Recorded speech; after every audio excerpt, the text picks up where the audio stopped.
नहमदुहु नुसल्ली अला रसूलिल करीम अम्मा बाद फ़अऊज़ु बिल्लाहि मिनश शैतानिर रजीम बिस्मिल्लाहिर रहमानिर रहीम रब्बिश इश्रह ली सदरी वयस्सिर ली अमरी वहलुल उक़दतम मिन लिसानी यफ़क़हू क़ौली रब्बिश इश्रह ली सदरी वयस्सिर ली अमरी वहलुल उक़दतम मिन लिसानी यफ़क़हू क़ौली रब्बना आतिना मिन लदुनका रहमतन वहय्यि लना मिन अमरिना रशदा। अस्सलामु अलैकुम वरहमतुल्लाहि वबरकातुहू। तो आज हम वर्कशॉप नंबर 2 अब हमारा अल्हम्दुलिल्लाह स्टार्ट हो गया है। 1 में हमने थोड़े बहुत अहकामात लिए थे और कुछ अमलियात लिए थे, मतलब छोटे मोटे तस्बीह के, दुआओं के, और सूरे भी हमने छोटी जो 30वें पारे की 10-12 सूरे वो भी हमने अल्हम्दुलिल्लाह उसका तर्जुमा ट्रांसलेशन कवर कर लिया है। तो आज अब हम ये वर्कशॉप नंबर 2 स्टार्ट कर रहे हैं। 2 में हम क्या करेंगे उसका मैं आज थोड़ा सा आपको ब्रीफ में बता देती हूँ इंशाल्लाह, और हम वो स्टार्ट भी कर देंगे, मतलब क्राइटेरियाज भी बता देती हूँ, लिस्ट भी बता देती हूँ इंशाल्लाह, और फिर हम आज स्टार्ट भी कर देंगे उसको। तो मैं आज आपको ये बताना चाह रही थी कि ये कुरान पाक में 26 मतलब 25 है, पर एक का नाम है, सिर्फ खाली कोई किस्सा वगैरह नहीं है, पर नाम है। पर मैंने इस हिसाब से ले लिया कि जितने भी नाम है ना हमें सब कवर करने हैं। तो सभी रसूल और नबी, इसमें सारे ही नबी है और कुछ नबी और रसूल भी है, मतलब दोनों कैटेगरी भी है, ठीक है। और नबी तो सारे ही हैं। तो ये सारे अम्बिया अलैहिस्सलाम इनको बोलेंगे। तो सारे अम्बिया की स्टोरीज जो कुरान पाक में दर्ज है, कुरान पाक में अल्लाह ताला ने बताई है, और सबकी स्टोरीज बताने का भी मकसद है, उनका एक मोरल ऑफ स्टोरीज है। तो ये सब इंशाल्लाह अब हम वर्कशॉप नंबर 2 में कवर करेंगे।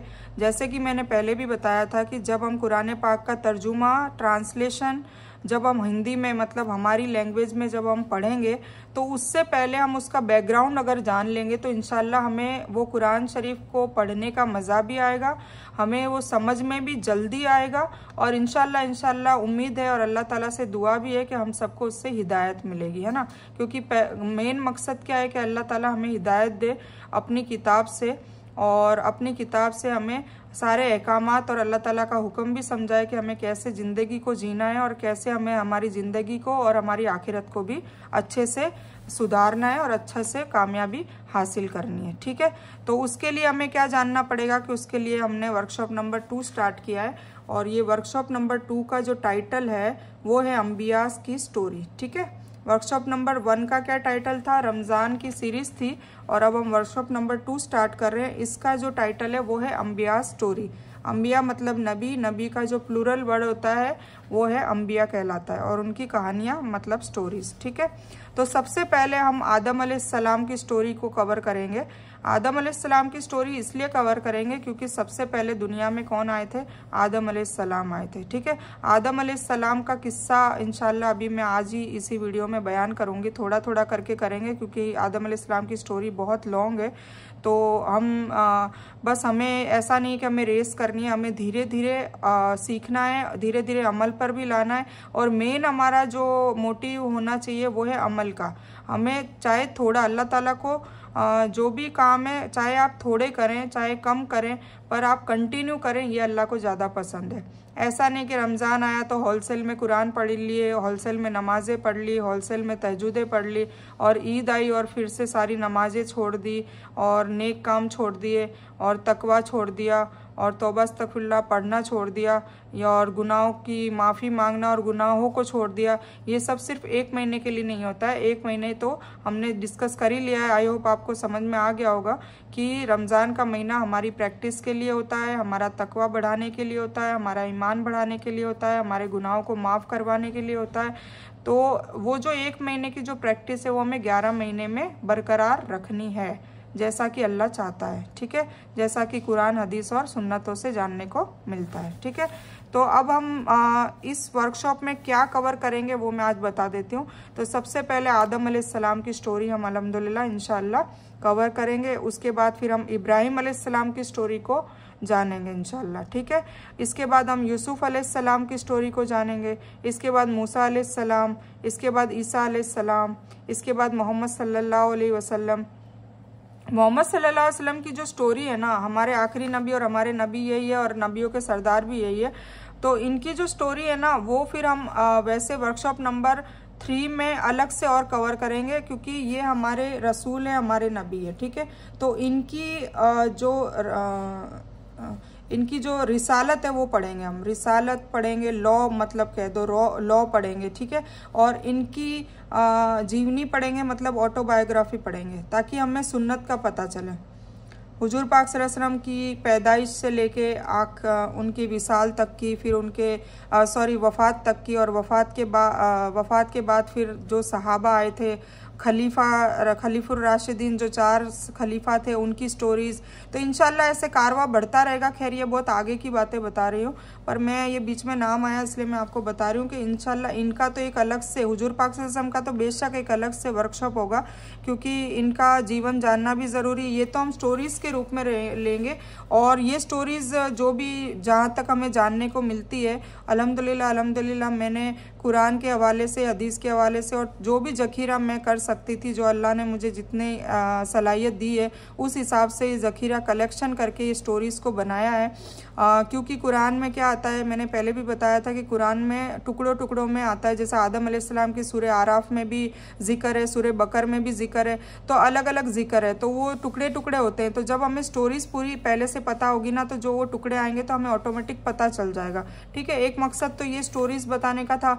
दूसरा मकसद ये बताने का था कि अल्लाह ताला ने किसी भी रसूल या नबी की कोई स्टोरी अगर कुरान में रखी है तो उसका एक वजह है। ऐसे ही नहीं है कि खाली सुनाने के लिए या इबरत हासिल करने के लिए स्टोरी, जो अमूमन लोग यही समझते हैं कि जो स्टोरी है उससे हमें सबक लेना चाहिए और उससे हमें इबरत हासिल करनी चाहिए। बेशक इबरत और सबक हासिल करने के लिए, पर उनका सबका अलग अलग स्टोरीज बताने में सबका अलग अलग मैसेज आता है, हमें अलग अलग मैसेज मिलता है। तो हमें उस हिसाब से अमल करना है, उस हिसाब से हमारे अखलाक बदलने हैं।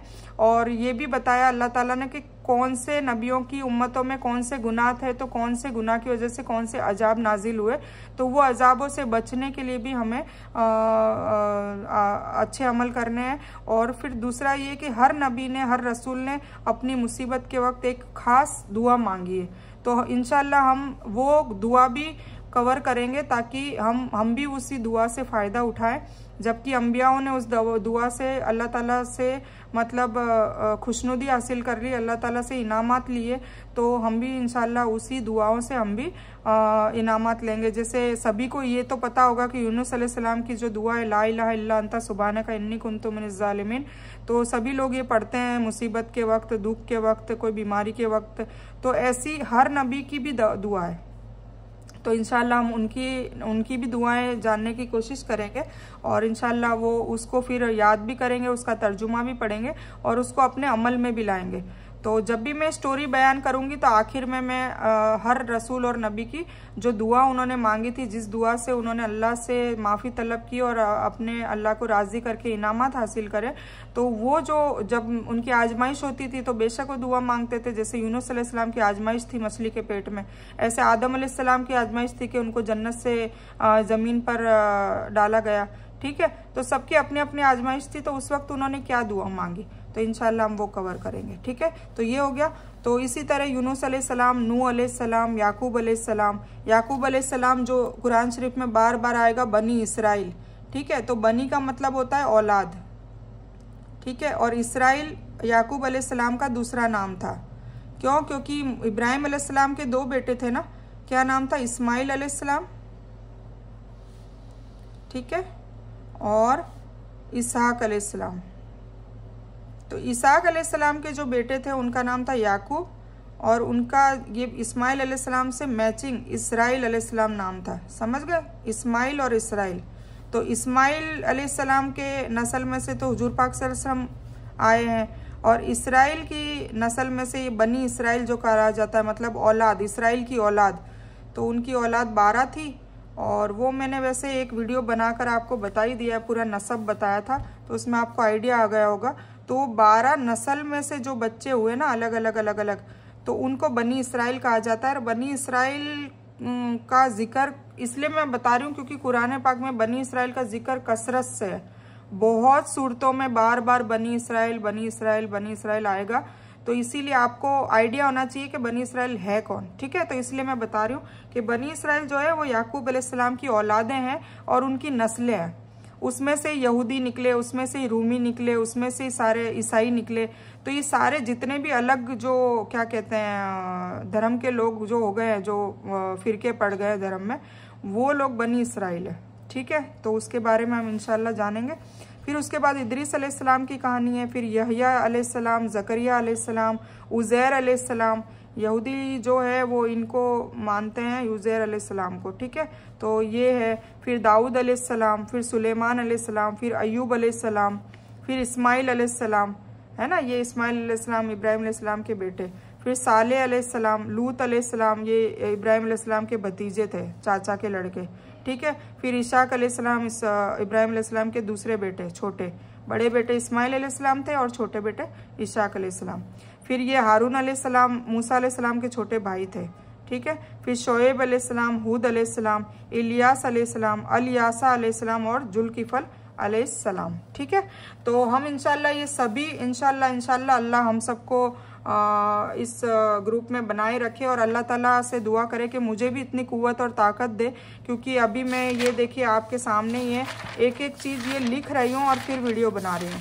तो अभी फ़िलहाल मैंने आदम अलैहिस्सलाम की स्टोरी को कवर किया है जो इतनी बड़ी बनी है। फिर नेक्स्ट आएगी इब्राहिम अलैहिस्सलाम की स्टोरी। ठीक है, तो अभी हम फिलहाल इस स्टोरीज़ को भी 2-3 वीडियो में कवर करेंगे ताकि आपको अच्छे से समझ में आए। तो हम स्टार्ट करते हैं। रब्बि इश्रह ली सदरी वयस्सिर ली अमरी वहलुल उक़दतम मिन लिसानी यफ़क़हू क़ौली। औज़ु बिल्लाहि मिनश शैतानिर रजीम, बिस्मिल्लाहिर रहमानिर रहीम।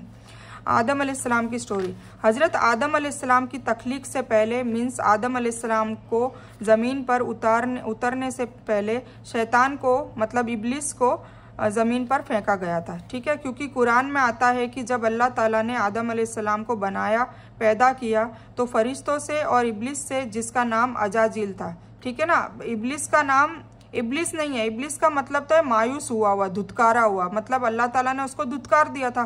पहले उसको काफ़ी इनाम दिए थे, उसको फरिश्तों का सरदार भी बनाया था, इस स्टोरी में अभी आएगा। पर उसका नाम पहले उसका नाम अजाजिल था एक्चुअली में, पर ये इसका लक़ब है इब्लिस, मतलब धुतकारा हुआ, मायूस हुआ। ठीक है, तो अजाजिल उसका नाम था और फरिश्तों का वो सरदार था। तो अजाजिल था, सजदा करने को कहा। किसको कहा? फरिश्तों को और फरिश्ते के इस सरदार को, मतलब अजाजिल को क्या कहा कि तुम्हें मैं एक नई मखलूक बनाने जा रहा हूँ, आदम अलैहिस्सलाम को पैदा कर रहा हूँ, जिन मलिकुल इंसान। ठीक है, कुरान पाक में इसका तस्करा है, जिन मलिकुल इंसान, मतलब जिन्नात एक मखलूक है, फरिश्ते, मलिकुल मतलब फरिश्ते, वो भी एक मखलूक है और इंसान भी एक मखलूक है। तो जब अल्लाह ताला ने इंसान नाम की मखलूक पैदा की, उससे पहले जिन्नात और फरिश्तों को बना चुका था कई सालों पहले। फिर तीसरी एक मखलूक जो हम है इंसान, इनको पैदा करने का जब सोचा तो फरिश्तों ने भी तस्करा किया, वो भी कुरान पाक में आया है कि फरिश्तों ने कहा कि या अल्लाह ताला तूने पहले भी ये जो जिन्नात मतलब पहली मखलूक जो बनाई थी वो भी फसाद करती थी दुनिया में, और अब ये जो नई मखलूक आई है इसको ये भी फसाद करेगी। हम तेरी तस्बीह बयान करते हैं, तेरे हुक्म का पालन करते हैं, तेरी कोई भी ना फर्मा बरदारी को ना नहीं कहते, तो हम है ना, तो ये नई मखलूक पैदा करने की क्या ज़रूरत है, ये फरिश्तों ने भी कहा था। तो अल्लाह ताला ने कहा कि तुम जो नहीं जानते वो मैं जानता हूँ, मतलब मुझे ज़्यादा इल्म है, मुझे पता है कि मुझे किसको पैदा करना है, किसको नहीं करना, क्या करना है, ये इन शॉर्ट में अल्लाह ताला ने कहा। तो फरिश्तों ने सरेखम तस्लीम कर दिया और अजाजिल, और फिर उन्होंने जब इनका आदम अलैहिस्सलाम को पैदा किया तो फरिश्तों से और इब्लिस को दोनों को कहा कि इनको सजदा करो। ठीक है, तो सजदा करने को कहा, उसने सजदे से मना किया, वो गुरूर में था। मैं आग से बना हूँ और ये सड़ी हुई खनखनाती मिट्टी के गारे से बना हुआ है, कीचड़ से बना हुआ है। ठीक है, तो मैं इसको क्यों सजदा करूँ? तो अल्लाह ने उसको सज़ा के रूप में ज़मीन पर फेंक दिया। वो कई सालों तक रोता रहा, कई साल बताते हैं कि कई सालों तक वो ज़मीन पे पड़ा रोता रहा। और फिर उसने अल्लाह से माफ़ी मांगने की जगह, देखिए अल्लाह से माफ़ी मांग के वो अपनी भी इस्लाह कर लेता। तो इससे हमें सबक हासिल करना चाहिए कि अगर हम कोई गुनाह करते हैं तो तुरंत माफ़ी मांगे। ठीक है, तो इसने कितनी परेशानी अपने पे मोल ली कि कयामत तक और कयामत के बाद जब जहन्नम होगी तो हमेशा हमेशा की जहन्नम में जलता रहेगा। सोचिए कितनी बड़ी इसने वो कर ली, जबकि पहले ये बहुत इबादत करता था, ये अभी आगे आएगा। तो माफ़ी मांगने की जगह एक वरदान उसने मांग लिया। क्या मांगा अल्लाह ताला से? कि मैं कयामत तक, क्योंकि वो आदम की वजह से उसको अल्लाह ताला नाराज़ हुआ ना, वजह तो आदम थी, आदम अलैहिस्सलाम को बनाया और सजदे करने को कहा और मना किया, तो अल्लाह ताला नाराज़ हो गया और उन्होंने सज़ा के रूप में ज़मीन पे फेंक दिया।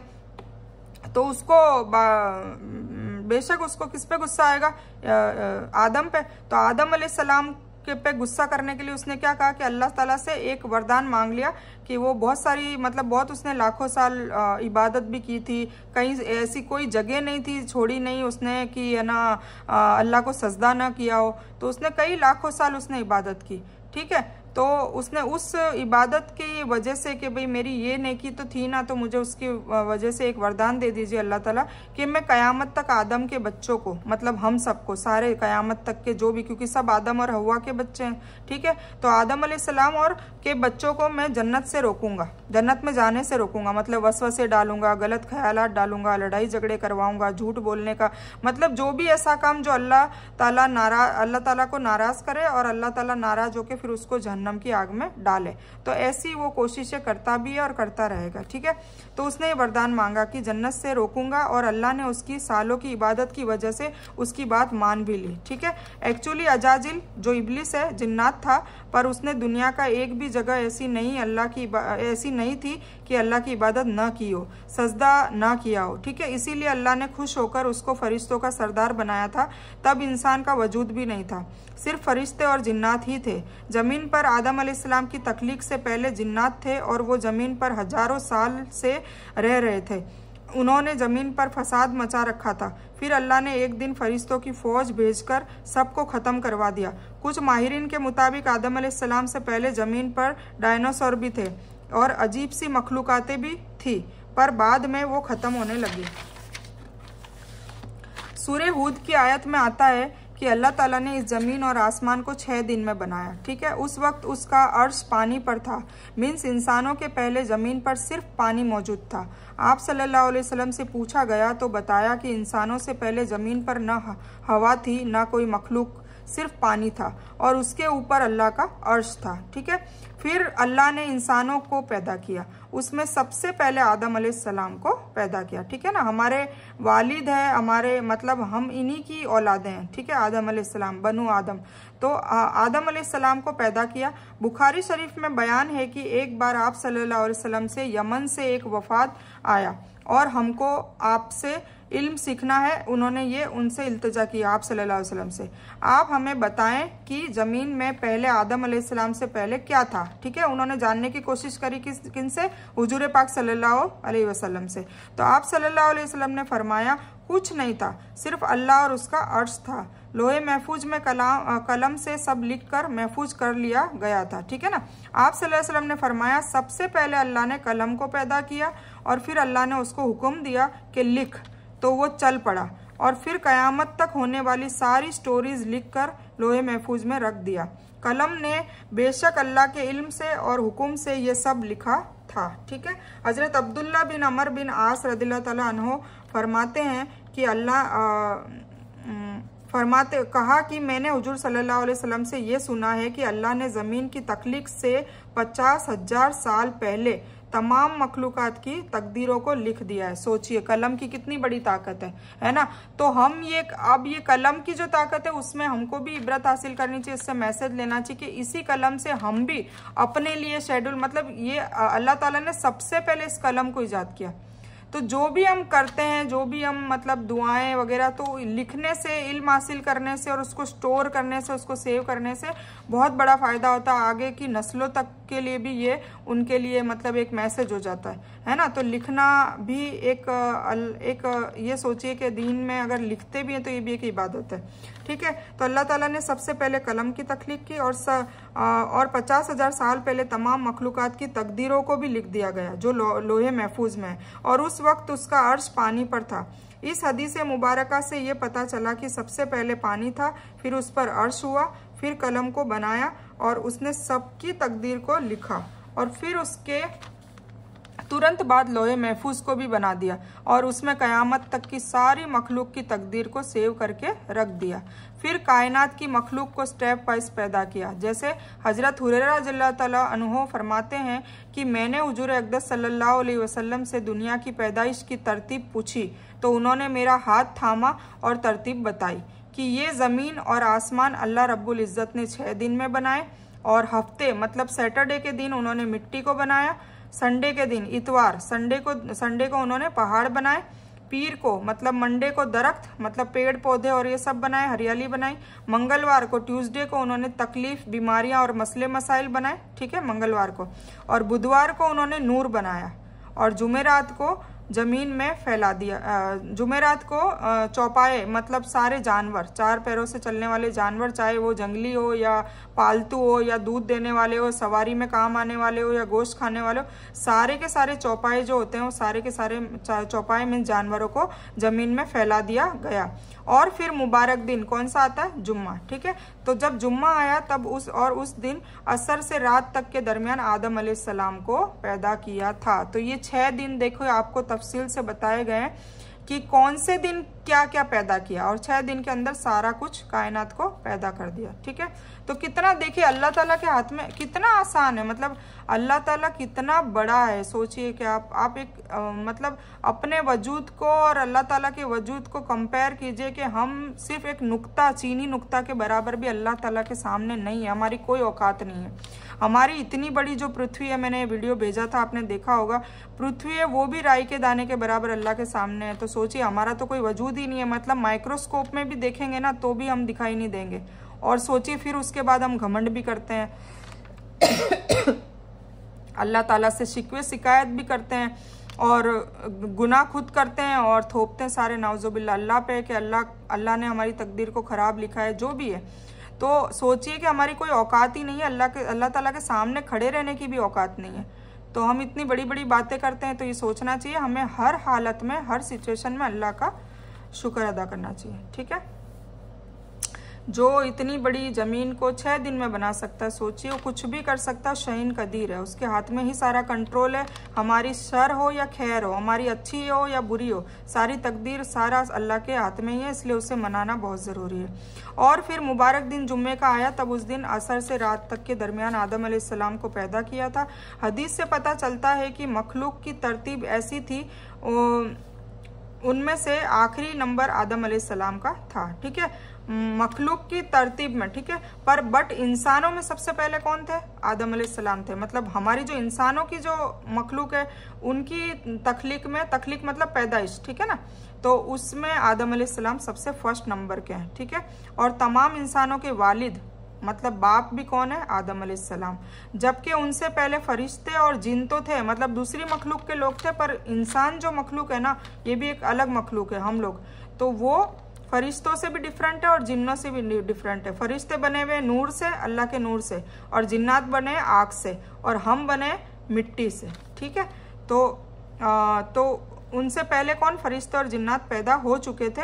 और साहिब अकल में सबसे पहला नंबर फरिश्तों का, दूसरा नंबर जिन्नों का, और आखिरी नंबर इंसानों का आता है। फरिश्तों की तख्लीक के बाद जिन्नों को भी इंसान से पहले पैदा किया गया था, जैसा कि अल्लाह पाक ने सूरह हजर में आयत नंबर 27 में फरमाते हैं कि और इससे पहले हमने जिन्नात को लू वाली आग से पैदा किया। जिन्नात के बारे में हजरत अब्दुल्ला इब्ने अब्बास रज़ियल्लाहु ताला अन्हु फरमाते हैं कि आदम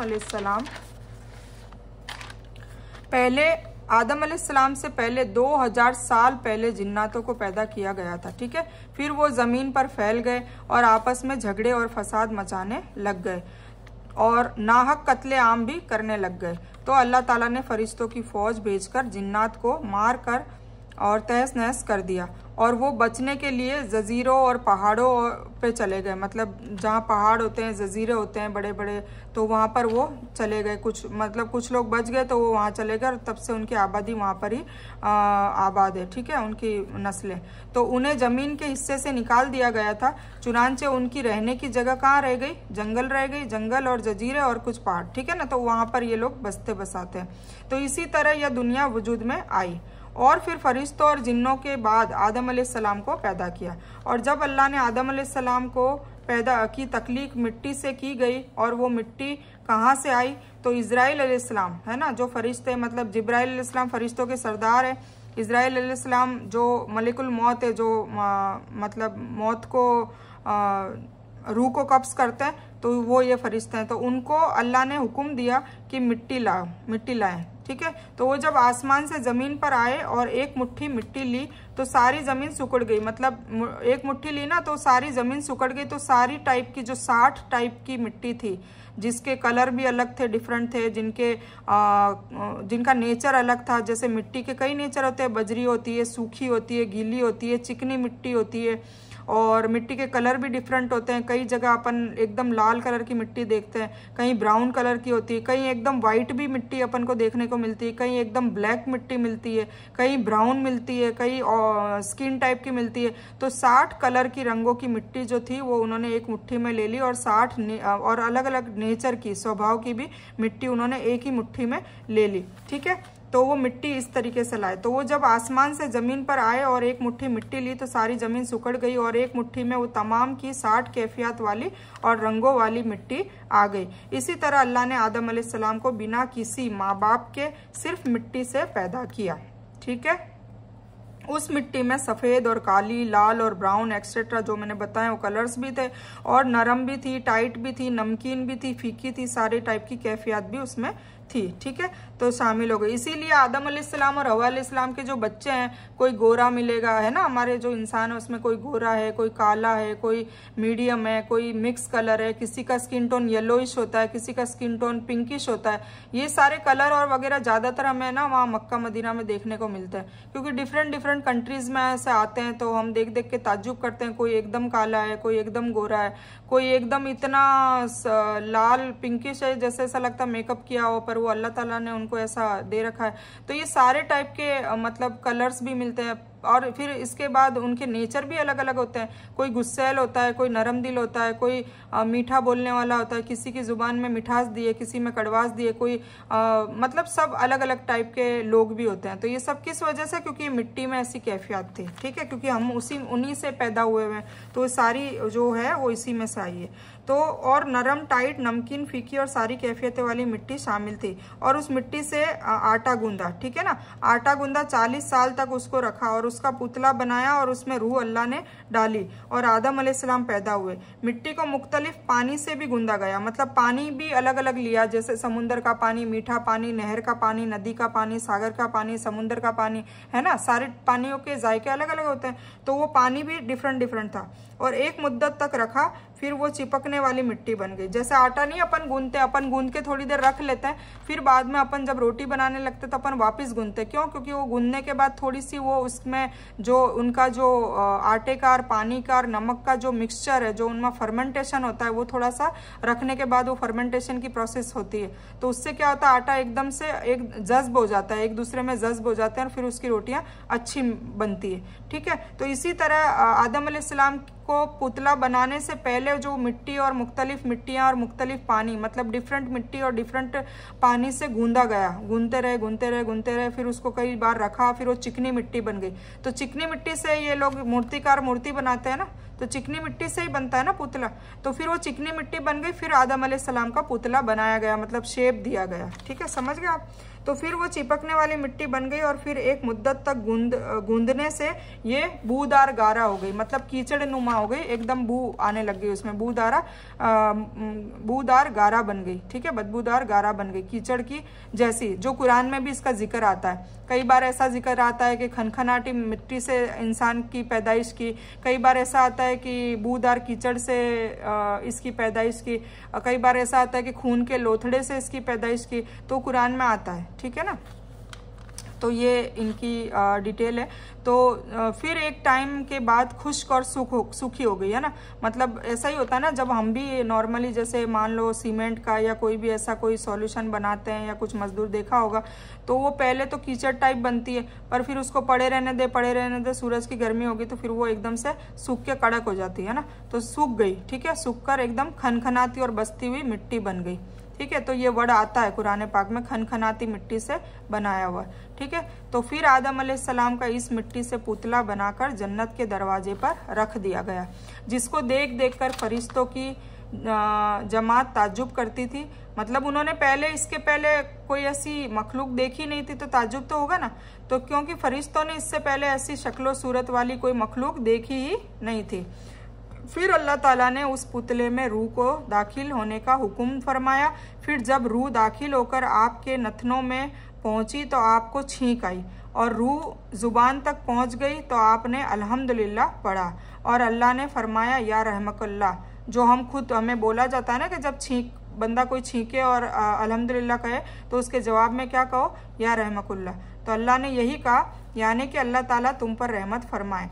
ए अबू मोहम्मद मतलब आदम अलैहिस्सलाम की बात हो रही है, यानी आदम मैंने तुमको अपनी हम्द के लिए ही बनाया है। ठीक है ना। अब अल्लाह ने क्यों बनाया ये अल्लाह ताला ने बता दिया। हम्द मतलब अल्लाह की तारीफ की जाए, अल्लाह का शुक्र की जाए। हम्द में सारी चीज़ें आती है। जब इंशाल्लाह हम अल्हम्दुलिल्लाह की तर्जुमा पढ़ेंगे उसमें ये अलहम्द, हम्द जो बोलते हैं ना, तो वो हम्द का तर्जुमे में इंशाल्लाह कवर करेंगे कि हम्द में शुक्र भी आता है, तारीफ भी आती है, अल्लाह की तस्बीह भी आती है, अल्लाह की इबादत भी आती है, सारी चीज़ें इसमें कवर होती है।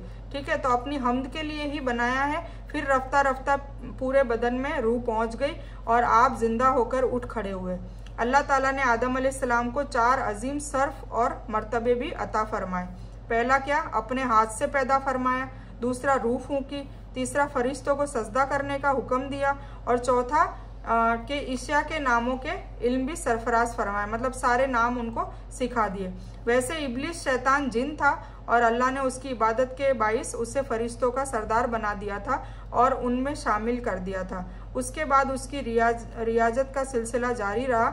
इस कायनात और ज़मीन का कोई टुकड़ा या चप्पा ऐसा नहीं था कि जिस पर उसने सजदा ना किया हो। ठीक है ना। बहुत इब्लिस ने, मतलब अज़ाजिल ने बहुत इबादत की थी। फिर शैतान घमंड का शिकार हो गया और वही उसका, देखो घमंड अल्लाह ताला को बिल्कुल पसंद नहीं है। फिर शैतान घमंड का शिकार हो गया और उसने मिट्टी के पुतले की मतलब आदम अलैहिस्सलाम की तौहीन की और अल्लाह ने सजदा करने को कहा तो वो भी उसने मना कर दिया। ठीक है। अब हम यहाँ तक की स्टोरी करेंगे इंशाल्लाह, अब नेक्स्ट वीडियो में करेंगे। तो हम ये बयान को यहीं पर ख़त्म करते हैं। इंशाल्लाह इसको 3-4 वीडियो में कवर किया जाएगा। ठीक है। तो इस बयान में कुछ भी दीन की अच्छी और हक बात आई है तो वो सिर्फ अल्लाह की तरफ से है, और बुरी या गलत बात जो गलती से या जज्बात में आकर मेरे मुंह से कुछ भी गलत वर्ड या कोई बात निकल गई हो तो वो मेरी तरफ से। और इस गलती के लिए मैं अल्लाह अज़्ज़ व जल से और आप लोगों से दिल से माफ़ी की तलबगार हूँ। मैं कोई आलिमा नहीं हूँ, मैं सिर्फ तालिब इल्म हूँ। अल्लाह मेरी कोशिश से आपको सही नफ़ा वाला इल्म पहुँचाए और मैं आप लोगों की हिदायत और हिकमत में सदका जारिया बनूँ, बस मेरी यही तमन्ना है। आमीन सुम्मा आमीन या रब्बल आलमीन। रब्बना आतीना मिन लदुनका रहमतन व हय्यि लना मिन अमरिना रशदा। अल्लाहुम्मा सल्लि अला मुहम्मद व अला आलि मुहम्मद कमा सल्लैता अला इब्राहीम व अला आलि इब्राहीम इन्नका हमीदुम मजीद। अल्लाहुम्मा बारिक अला मुहम्मद व अला आलि मुहम्मद कमा बारकता अला इब्राहीम व अला आलि इब्राहीम इन्नका हमीदुम मजीद। व आखिरु दावाना अनिल हम्दुलिल्लाहि रब्बिल आलमीन।